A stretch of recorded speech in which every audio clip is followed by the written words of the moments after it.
My son married his high school girlfriend when he was 19. I told him I didn't approve of his choice for 2 reasons. First, he's too young and we never liked his girlfriend, so I will never help him with anything. They have 2 kids, Jonah, a nearly adult male, and Laura, a teenage female. When Laura was born, my son begged me for help because they couldn't afford childcare for 2 kids, even though they both worked full-time. And neither of them could become a stay-at-home parent because they needed the money. Even though I told him I wouldn't help, I decided to help anyway because of my grandkids. I hired a nanny for them. The problem is that whenever we were at their home, I noticed that his wife only takes care of Jonah and leaves Laura completely to the nanny. I never saw her play with Laura or anything, while she was always holding Jonah and playing with him. Once I told her it wouldn't kill her to touch her daughter sometimes, which caused a huge fight between us, and I fired the nanny and told them the only help I would give was that I would babysit Laura for them and pay for everything she needs. But I won't help with anything else. So my wife and I took care of Laura more than her parents did. My sweet daughter is a teenager. I bought a car for her. She earned some of the money by helping me with my job, and I paid for the rest. Anna is turning 18 in a few months, and my son asked me to help buy a car for him. I told him I was sorry, but I won't do that because I clarified that I would only help with Laura's expenses. He accused me of showing favoritism and called me an idiot, being a terrible grandfather for giving one child a luxurious life, but not doing anything for the other one. I told him I was doing this because he and his wife were terrible parents to Laura, so someone needed to favor her. His wife shows clear favoritism toward their son, so I believe someone needs to look out for their daughter. Am I the idiot? And I started babysitting her when she was a preschooler and sent her back to her parents every day after they came back from work. By 11, she was almost living with us full-time because she didn't want to go home. She calls her grandmother and me Dad and Mom. I'll give you an example. A few months ago, their mom decided to take them out. Laura was so excited because she usually didn't show much interest in spending time with her. She came back to my home crying her eyes out because her mom took them to Starbucks and made her pay for her own order, while she paid for herself and Jonah. Everyone's the idiot here. You thought it was wrong that your daughter-in-law showed favoritism, so you responded by showing favoritism. Are you familiar with the phrase, 2 wrongs don't make a right? You and your son are fighting through his children. This is horrible. It's not your grandson's fault that his parents are idiots. His parents are idiots. Don't take it out on him. By all means, tell your son and daughter-in-law to pound sand, but don't take it out on the kids.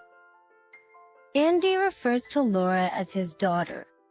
Is she their do-over baby or what? Then there's we never liked his girlfriend, so I will never help him with anything. It must kill up that they're still married 20 years later.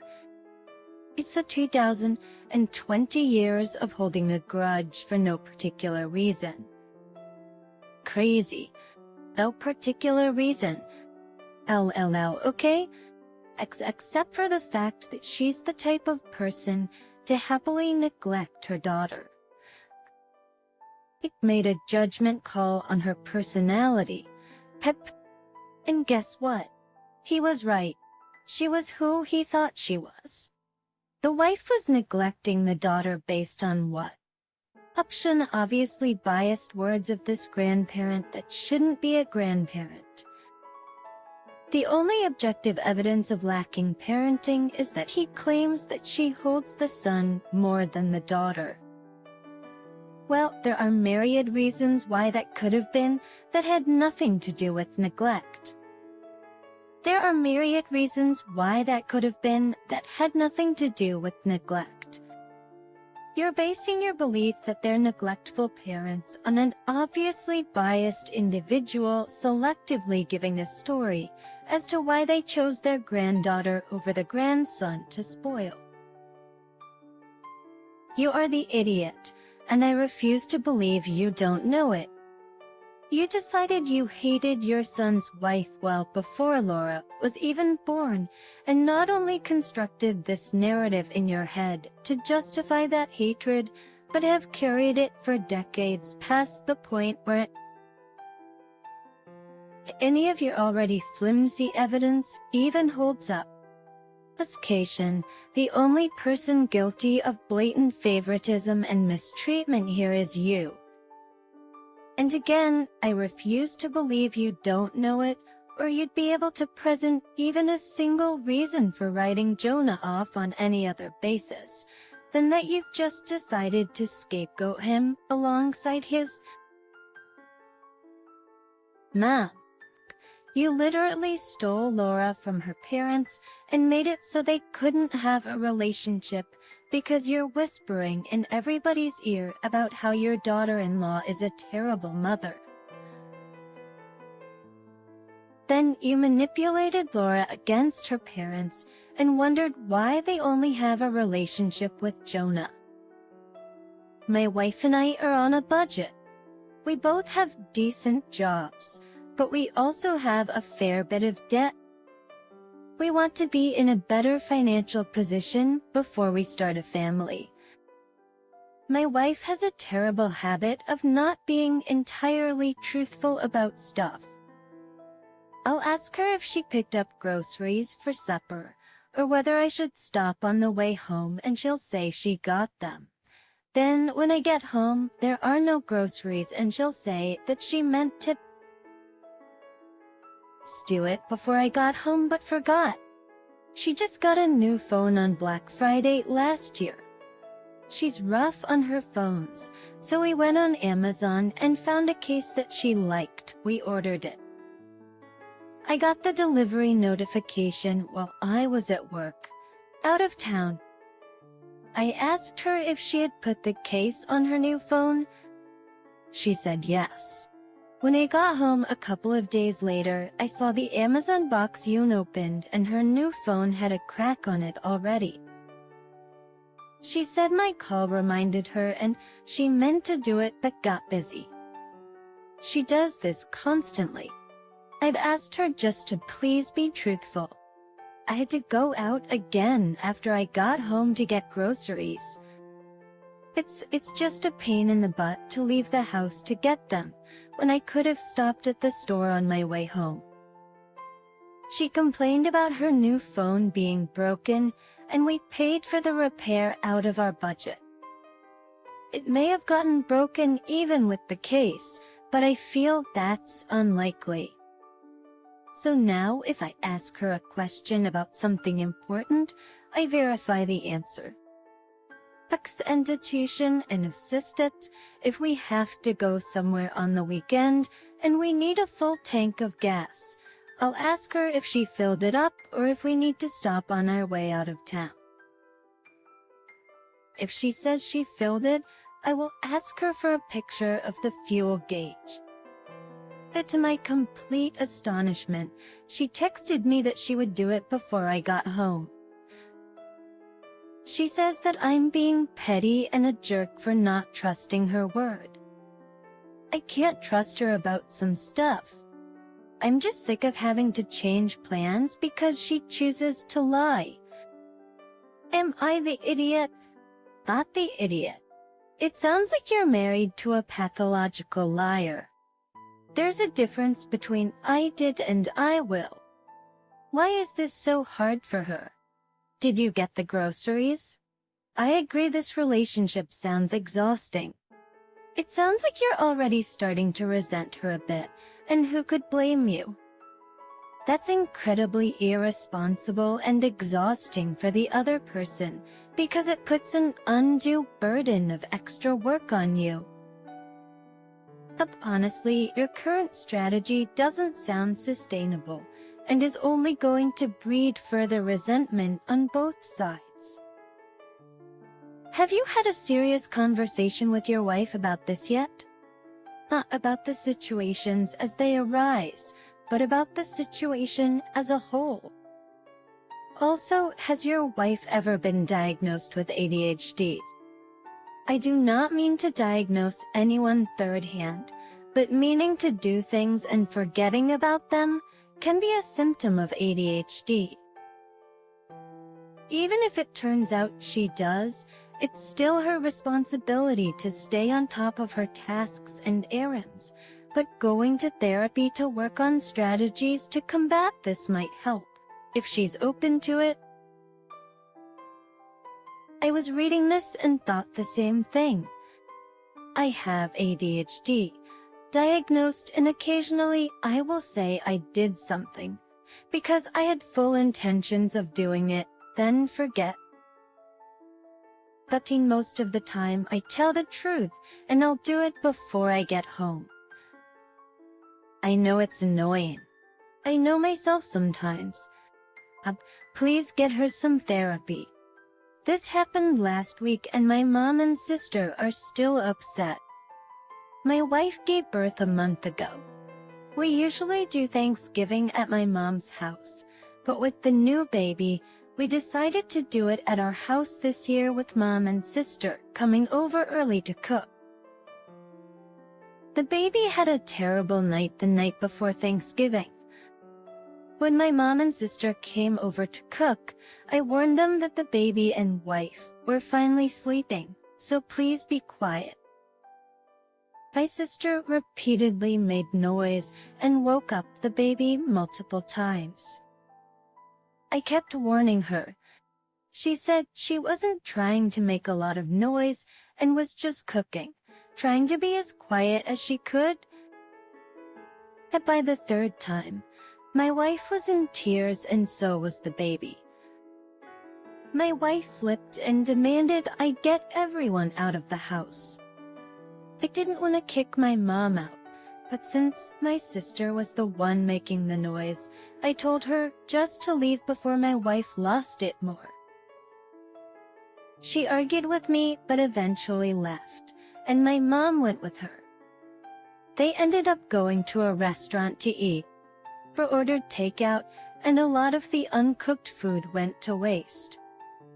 My wife is still upset because she thinks they should have been more considerate of the baby, and the baby's first Thanksgiving was ruined. My mom and sister are upset because they claimed they were being as quiet as they could, and we kicked them out anyway. Am I the idiot for kicking my sister out after she repeatedly woke the baby?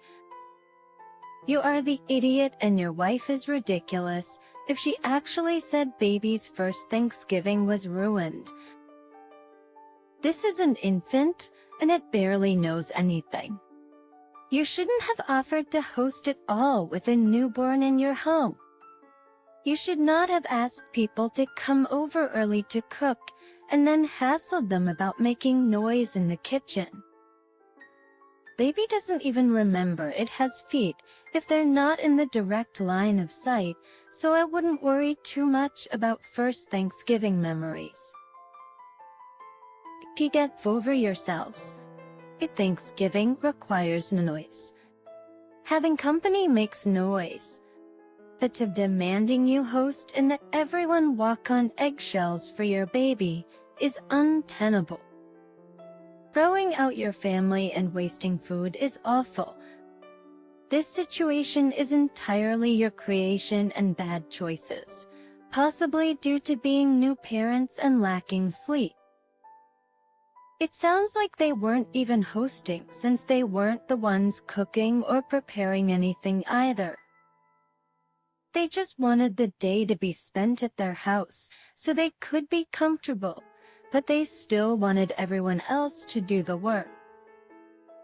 A far better solution would have been, "Hey, I hate to change this up, but my wife is 4 weeks postpartum suffering, and this isn't working.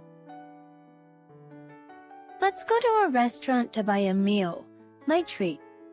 Preferably sending your mom and sister to get the food while you stay home and take care of the baby if they wake up. I'm a 29-year-old female.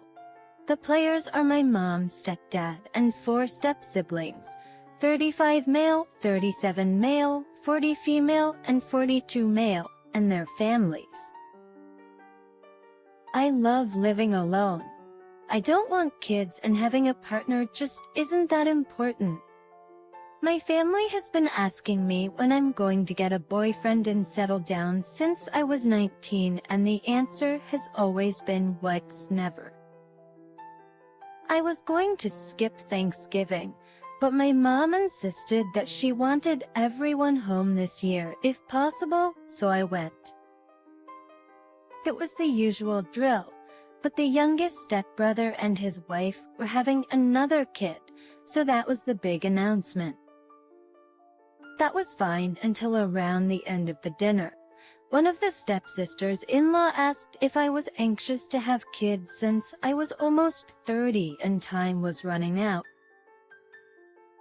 I laughed and said, "Nah, I'm good."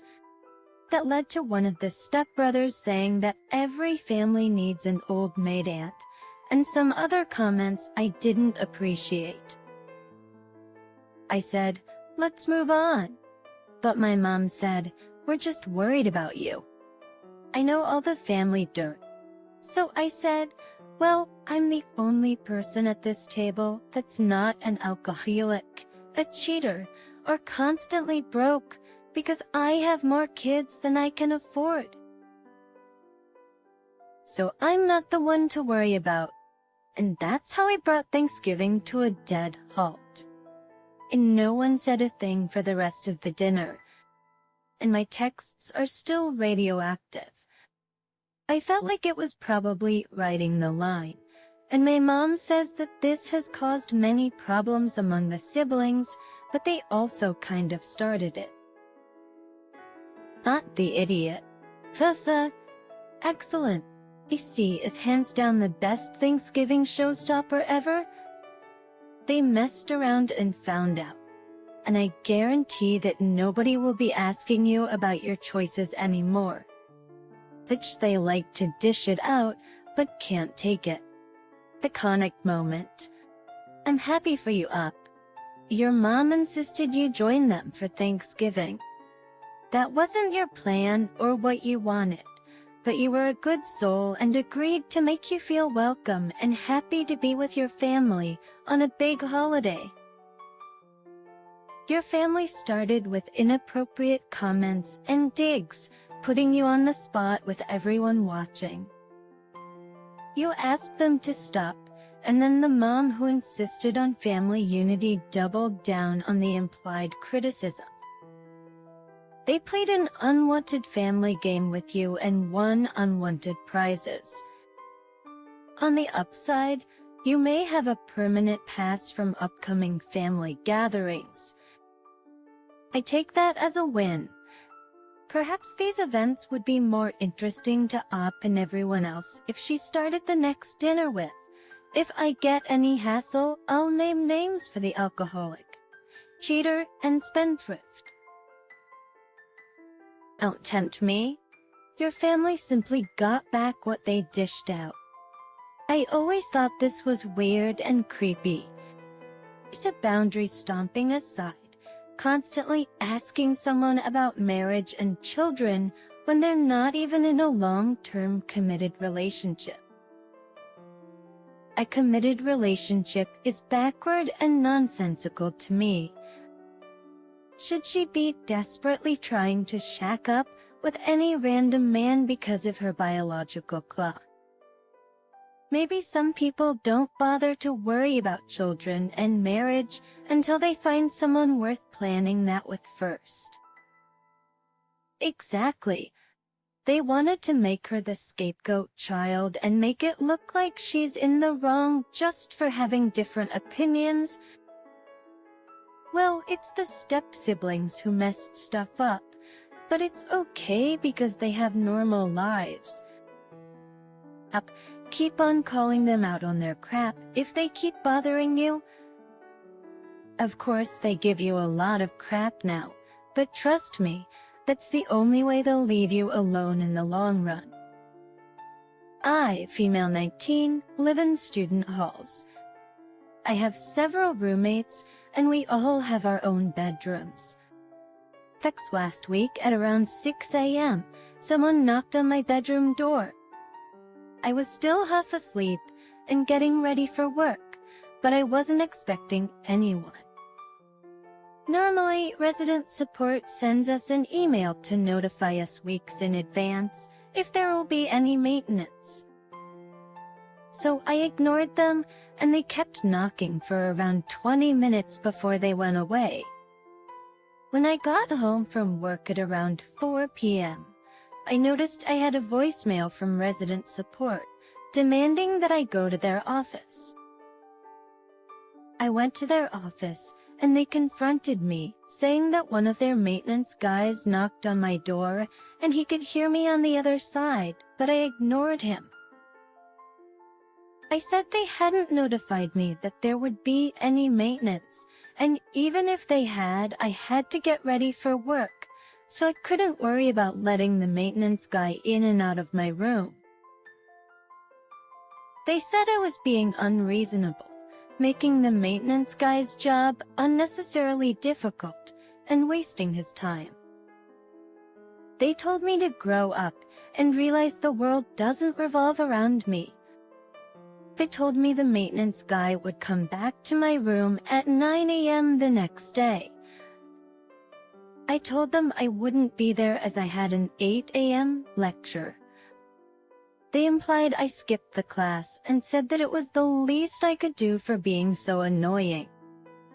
I told them that their ideas of reasonable maintenance times for students are stupid and that most of us are busy on weekday mornings. They called me naive.